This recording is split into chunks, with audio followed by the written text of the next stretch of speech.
이건 나는 안 그런 사람이었을 수도 있습니다. 근데 이제 우리가 인생이 막 시작하는 어떻게 생각하면 갱년기 시점이 맞는 것 같아요. 이 시기쯤 왜냐면 호르몬의 변화도 생기는 거니까요. 그러면서 내가 사회적인 자신감이 조금씩 떨어지는 거죠. 그러다 보면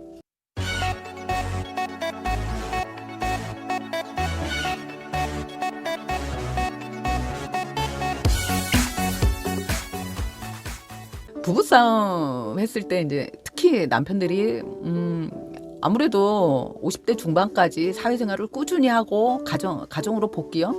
어쨌든 집에 있는 시간이 늘어나는 경우는 여자 쪽보단 남자 쪽이 많기 때문에 이제 이런 얘기를 드리는 겁니다. 요새는 뭐 맞벌이도 많고 여자들도 사회생활을 하니까요. 그런데 이제 대체로 남자분들이 식구들과 있는 시간이 젊었을 때 뭐 사회생활하면서 자리 잡고 하다 보면 당연하죠. 저도 직장생활을 한 사람이기 때문에 이 당연하다는 소리가 나오는데 이런 얘기 하지 말라고 어느 분이 얘기하시긴 하더라고요. 그게 잘한 건 아니라고. 맞습니다. 일은 결국 가정을 지키기 위해서 일을 해서 돈을 버는 건데 사실 돈이 목적은 아니지만 돈에 끌려다니는 시간도 분명히 있기는 있죠. 가정에 있는 시간이 이제 늘어났을 때 남편들이 이제 아내들에게 이제 그러는 경우가 많다고 합니다. 아내가 뭔가 실수했을 때 그전에는 같이 있는 시간이 짧아서 잘 안 보였던 것들이 눈에 보이는 거죠. 그래 이게 보였을 때 이제 와이프한테 지적을 하고 근데 말씀드렸다시피 지적당해서 기분 좋은 사람은 없습니다. 이게 지적을 할 때 좋은 얼굴로 안 하잖아요. 당신은 왜 이렇게 하는데 왜 이렇게 친구를 자주 만나는데 왜 이렇게 집 밖에 자주 나가 있는데 이러고 예쁘지 않은 얼굴로 예쁘지 않은 목소리로 얘기하게 되어 있거든요. 그랬을 때 그 말 듣고 기분 좋을 아내는 없습니다. 근데 이제 이런 성향이 강해지면 뭐냐면 내 앞에서 당장 잘못했다고 시인해. 너 내가 지금 지적한 거 잘못한 거 맞지? 그리고 그걸 안 했을 때 나도 꽁한 거예요. 지가 잘못해놓고 잘못했다고 얘기를 안 한다고. 근데 들은 아내는 아내대로 지까짓게 뭔데 나한테 지적질이야. 지가 내 생활을 다 알아. 부부지만 사실 다 모를 수 있거든요. 모릅니다. 어떻게 다 알겠습니까? 아내가 남편의 사회생활하면서 만나는 사람들 다 알지 않잖아요. 그 사람들의 관계 속에서야 이 사람의 위치나 이 사람의 상황이나 그걸 다 알지 못하는 거하고 똑같습니다. 그런데 아내의 생활을 다 알 거라고 생각하고 나의 기준에 맞춰서 잔소리를 한다면 당연히 부부 사이가 찌그덕거릴 수밖에 없죠. 그래서 이제 이런 걸 서로 조심했을 때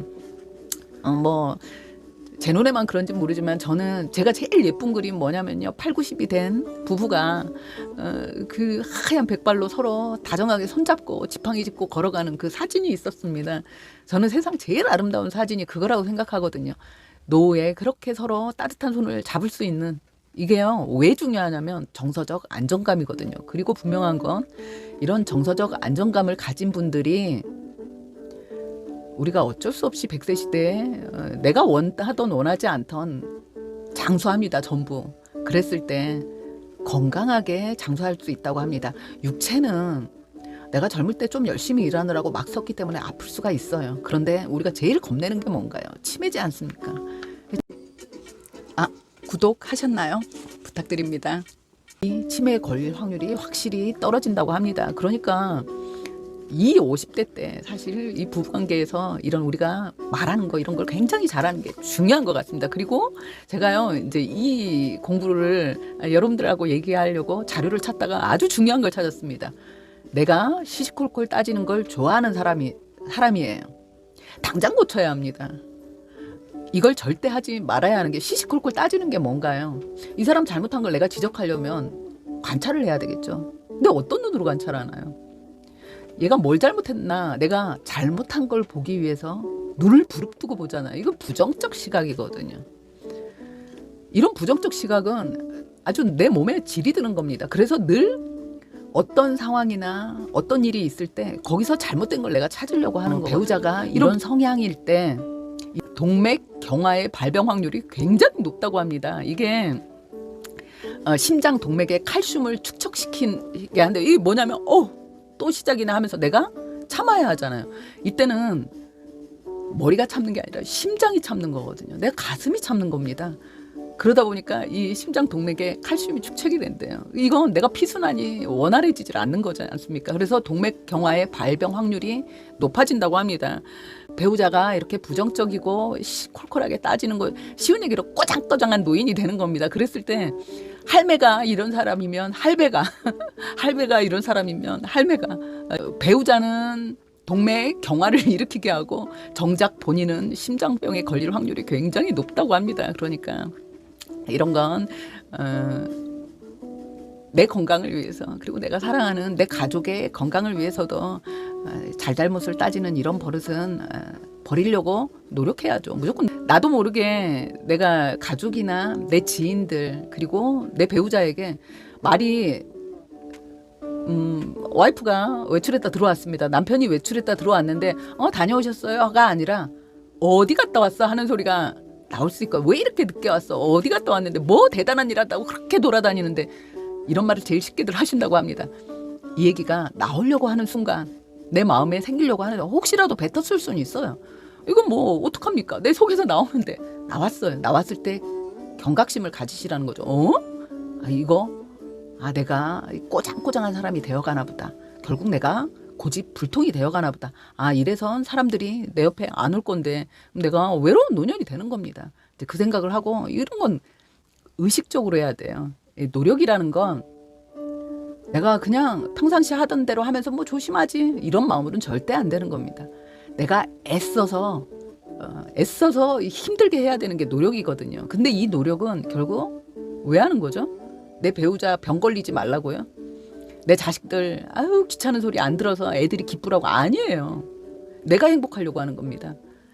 나이 먹어서도 내 옆에 함께 담소라도 나누고 즐거운 시간을 보낼 수 있는 이런 사람들이 늘 내 옆에 있게 하기 위해서 내가 즐거운 사람이 되기 위해서 하는 거거든요. 이게 결국 나의 행복을 위해서 하는 거기 때문에 꼭 하셔야 됩니다. 이건 남을 위한 게 아니라 나를 위한 나의 행복을 위한 거기 때문에 기꺼이 해야 됩니다. 우리가 대화를 할 때 즐거운 대화를 하고 함께 있으면 유쾌한 사람과 이야기하고 싶어 하잖아요. 나 자신조차도 내가 같이 있을 때 만났을 때 늘 시비 붙고 짜증내고 싸움 거는 사람 내가 일부러 찾아가나요? 안 찾아가지 않습니까? 나도 그런 사람 싫잖아요. 근데 내가 모르게 내가 그런 사람이 될 수도 있다. 이런 사람은 기분이란 아침 다르고 저녁 다르잖아요. 내 환경에 따라 내 처지에 따라 내 상황에 따라 이건 변화하는 겁니다. 변화할 수 있는데 그대로 변화한다고 따라가는 건 그건 사람이 아니잖아요. 내 마음대로 하면 나는 그냥 양아치가 되는 거 아닙니까? 내가 성질 나는 대로 내 기분 나는 대로 내키는 대로 살 수 없잖아요. 우리 사회생활 해봐서 너무 잘 알지 않습니까? 이건 내가 이렇게 변화하고 있다면 나도 모르게 질이 들고 습관이 될 수 있는 거거든요. 이건 내가 이런 건 의식적으로 고쳐야죠. 이걸 고치는 건 결국 내 행복을 위해서 내가 이후에 내 노후에 앞으로 어떻게 생각하면 원활한 사회생활을 벗어나서 내가 이제 육체가 힘이 들기 때문에 막 못 돌아다니는 겁니다. 그러면 내가 조금은 이 활동 범위가 좁아져요. 이 좁은 활동 범위에서 내가 이왕이면 행복하게 내가 혹시 나도 모르게 내가 이런 성향으로 가고 있지 않나 한 번쯤 체크해 보는 거 중요할 것 같습니다. 아이고.